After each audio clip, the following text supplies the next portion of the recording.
ওম শান্তি। সাকার বাংলা মুরলী 27শে নভেম্বর 2025। আজকে বাবা বলেছেন, মিষ্টি বাচ্চারা, বাবা তোমাদের যা পড়াচ্ছেন তা যথার্থ রীতিতে পড়লে 21 জন্মের জন্য উপার্জন সঞ্চিত হবে। ভালোভাবে ঈশ্বরীয় পাঠ পড়ো, তবে চিরকালের জন্য সুখী হতে পারবে। আজকের প্রশ্ন, বাচ্চারা, তোমাদের অতীন্দ্রিয় সুখের গায়ন কেন করা হয়? কেন আমাদের অর্থাৎ এই ব্রাহ্মণদের অতীন্দ্রিয় সুখের বর্ণনা? উত্তর, কেননা বাচ্চারা, তোমরাই এই সময় বাবাকে জেনে থাকো। তোমরাই বাবার কাছ থেকে সৃষ্টির আদি মধ্য অন্তকে জানতে পারো। তোমরা এখন সঙ্গমে অসীম জগতে রয়েছ। তোমরা জানো আমরা এখন লবণাক্ত চ্যানেল থেকে অর্থাৎ খারি চ্যানেল থেকে অমৃতের মধুর চ্যানেলে যেতে চলেছি। স্বয়ং ভগবান এসে আমাদের পড়াচ্ছেন।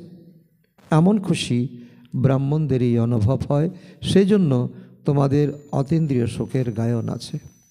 মিষ্টি মিষ্টি হারানিধি বাচ্চাদের প্রতি মাতা পিতা বাপদাদার স্মরণের স্নেহ সুমন আর সুপ্রভাত। আত্মাদের পিতা তার আত্মারূপী বাচ্চাদের জানাচ্ছেন নমস্কার। আমরা আত্মারূপী সন্তানরা আমাদের মাতা পিতা বাপদাদাকে জানাই স্মরণের স্নেহ সুমন, সুপ্রভাত ও নমস্কার। ধারণার জন্য মুখ্য সার 1 নম্বর, আমরা ঈশ্বরীয় সন্তান, সেই জন্য পড়াশোনার নেশার সাথে সাথে চরিত্রের প্রতিও যেন ধ্যান থাকে। একদিনও পড়াশোনা মিস করা উচিত নয়। দেরি করে ক্লাসে এসে টিচারকে ইনসাল্ট করা উচিত নয়। নাম্বার 2, এই বিকারগ্রস্ত ছিছি দুনিয়ার প্রতি ঘৃণা আসা উচিত।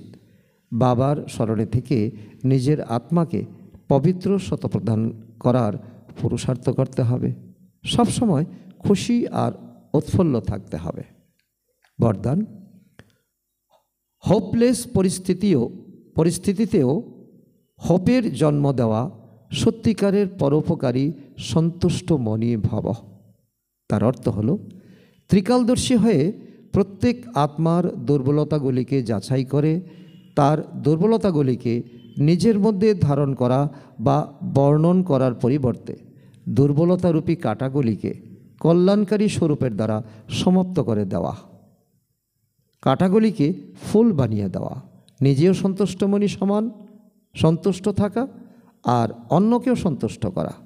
যার মধ্যে সব নিরাশা দেখা যাবে, তো সেই রকম ব্যক্তি বা এমন স্থিতিতে চিরকালের জন্য আশার দীপক জাগানো, অর্থাৎ হৃদয় বিদীর্ণকে শক্তিবান বানিয়ে দেওয়া, এইরকম শ্রেষ্ঠ কর্তব্য চলতে থাকলে তো পরোপকারী সন্তুষ্ট মনির বরদান প্রাপ্ত হয়ে যাবে।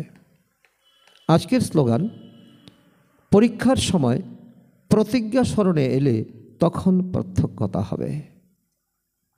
ওম শান্তি।